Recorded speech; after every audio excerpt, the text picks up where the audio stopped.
చాలామంది ఈ మధ్య హిందూ సహోదరులు మతం మారిన వారి గురించి ఏం మాట్లాడుతున్నారంటే, ఎవరైనా మతం మార్చుకుంటే అంటే ఈ భారతదేశంలో ఉండి జై శ్రీరామ్ అని అనకపోతే, లేదా భారతమాతకి జై అని అనకపోతే, లేదా ఈ దేశంలో ఉండి ఈ దేశంలో స్లోగన్స్ గనక అనుసరించకపోతే వాడు దేశద్రోహి అని ముద్ర వేసేస్తున్నారు.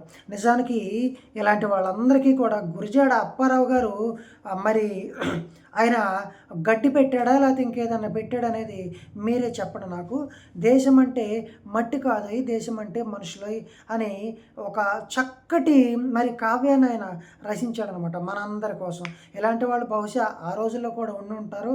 ఆళ్ళందరిని చూసి ఆయన ఆ మాట రాశాడు. అయితే దీని అర్థం ఏంటండి? దీని అర్థం ఏంటి?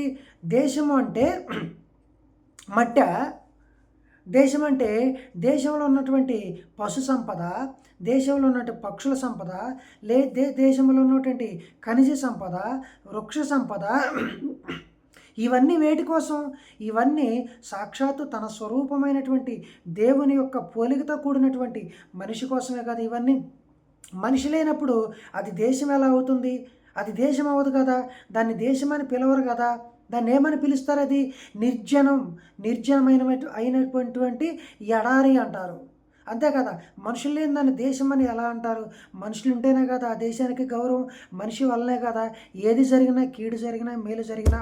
ఇక్కడ గురజాడ అప్పారావు గారు మాట్లాడినట్టు దేశం అంటే మట్టి కాదోయ్, దేశం అంటే మనుషులై అని చెప్పినటువంటి మాట వీళ్ళ బుర్రలకి స్పృశించలా, వీళ్ళ బుర్రలకు తాగల. ఎందుకంటే పాపం వీళ్ళు చీకట్లో ఉన్నారు కదండి, ఆ వెలుగు వీరికి తాకల. నిజమైన దేశద్రోహి ఎవడో నన్ను చెప్పమంటారా? నేను చెప్తాను వినండి.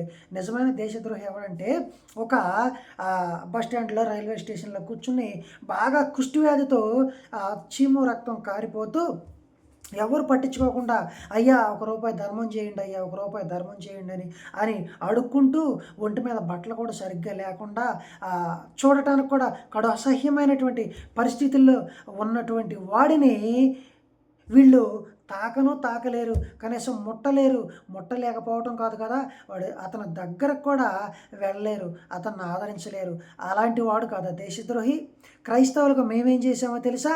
అలాంటి వాడి దగ్గరికి వెళ్ళాం, వాడి గాయాలన్నీ కడిగేసేసాం. వాడు అన్నందుకు క్షమించండి, వాడు అనకూడదు. వారి గాయాలన్నీ కడిగేసాం, వారి చీము, వారి రక్తం చేతులతో పట్టుకుని తాకి శుద్ధి చేసి వారికి కట్లు కట్టి వారి గాయాలకి ప్రతిరోజు మందిచ్చి వారిని ప్రేమతో వారికి నోటి నిండా ఆహారం కలిపి పెట్టి వారి కోసం ప్రత్యేక భవనాలు నిర్మించి వారి యొక్క బాగోగుల కోసం ఆలనా పాలన మేము చేసాం. క్రైస్తవ మిషనరీలుగా క్రైస్తవులు చేశారు. ఇప్పుడు ఎవరు దేశద్రోహులు? సాటి సహోదరుడు. వాడు నీ భారతదేశంలోనే పుట్టాడు, నీ భారతీయుడే. కానీ నువ్వేం చేసావంటే వాడిని నువ్వు పోయిన జన్మలో ఏదో పాపం చేసావు, అందుకే ఈ జన్మలో నువ్వు ఎలా పుట్టావని ముద్రేసి వాడిని అలా బయటికి తరమేసేసావు, నువ్వు సమాజంలో బండిరావని. కానీ మేమేం చేసామంటే సమాజం బయట ఉన్నటువంటి వాడిని తీసుకొచ్చి సమాజం లోపల పెట్టి వాడికి ఒక గుడి కట్టి ఆ గుడిలో పెట్టి వాడిని కొలుస్తున్నాం.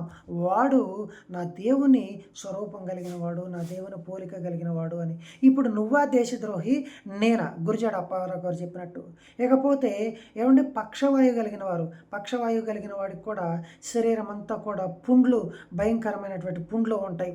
పక్షవాతం ఏమంటే కాళ్ళు చేతులు పడిపోవటం కానీ ఇలాంటి పరిస్థితుల్లో నోటు నుంచి ఇలా ఉమ్ము కార్చుకుంటూ ఉంటారనమాట. ఇలాంటి వాళ్ళని నువ్వేం చేసావంటే మీరు పోయిన జన్మలో ఏదో పాపం చేసుకున్నారు, అందుకే ఈ జన్మలో ఇలా అనుభవిస్తున్నారు, అది కర్మ సిద్ధాంతం, దాన్ని ఎవడు తప్పించలేడని అలాంటి వాడిని ఊరు బయటికి గంటేసావు.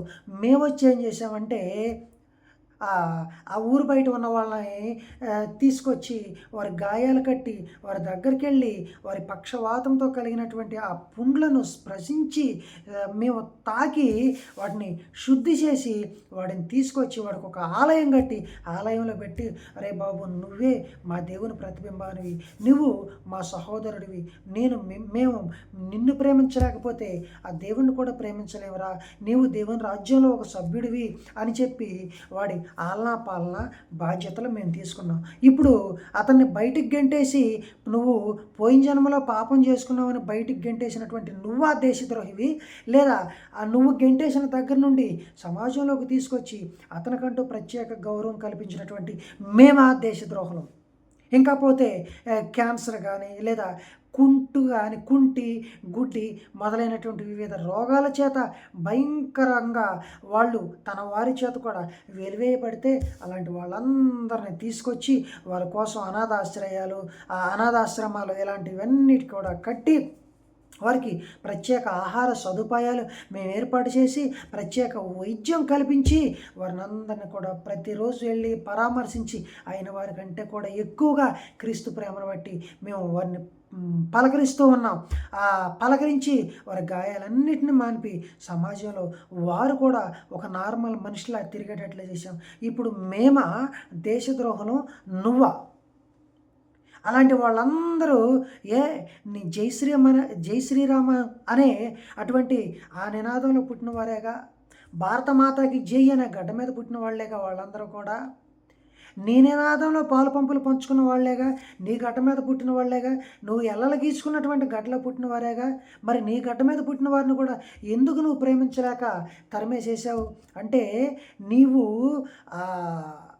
నీ మనసులో ఉన్నది ఒకటి, నువ్వు పైకి చెప్పుకునేది ఒకటి.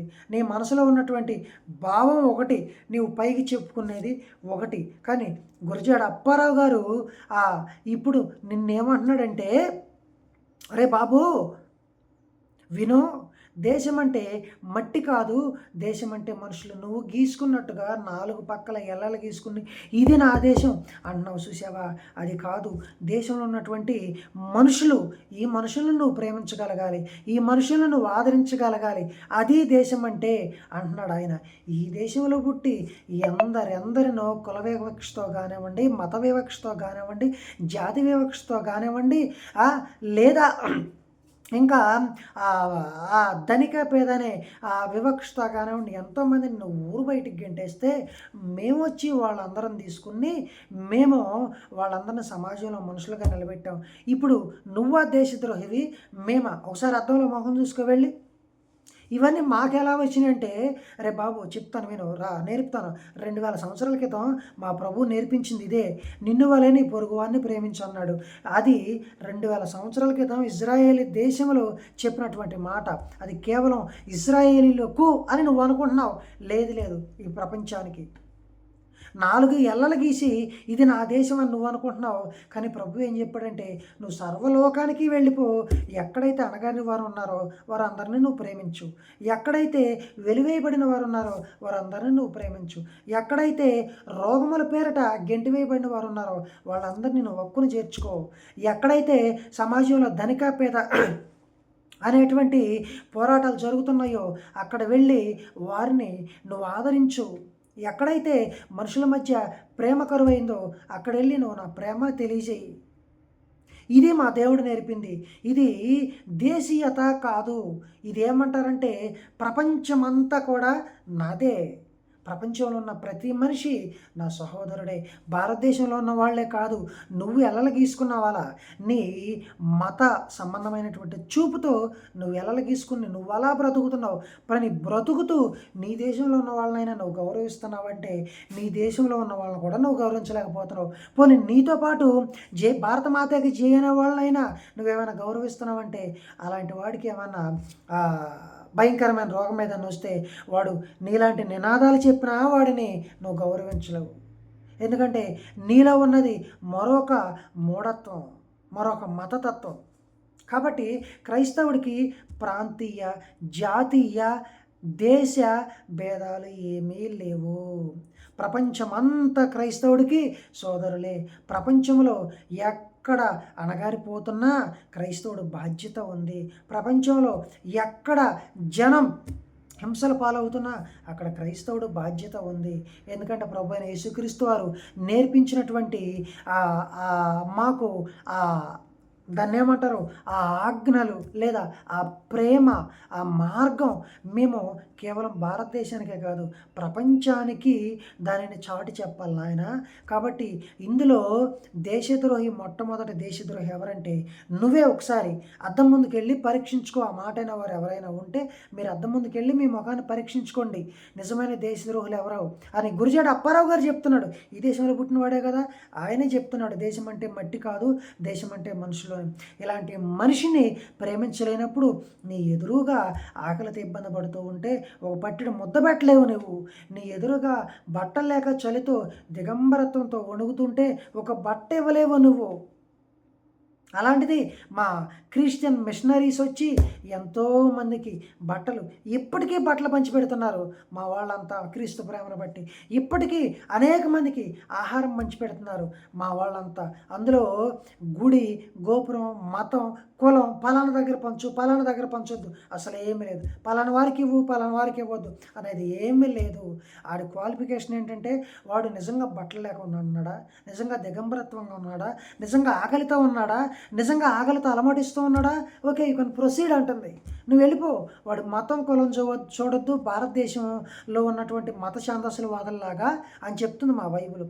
కాబట్టి మా బాధ్యత ఏంటంటే నాయన, కేవలం భారతదేశంలో 4 ఏళ్ళలు గీసుకుని ఇదే మా దేశం, నేను ఇక్కడ ఉన్నవారే నా సహోదరులు, వీళ్ళే లేదా నా పొద్దుగూకులు యేసు జెండా ఒకటి పట్టుకుని జయ్యేసు జయ్యేసు అన్న వాళ్ళే నా సహోదరులు, అది కాదు మా భావం.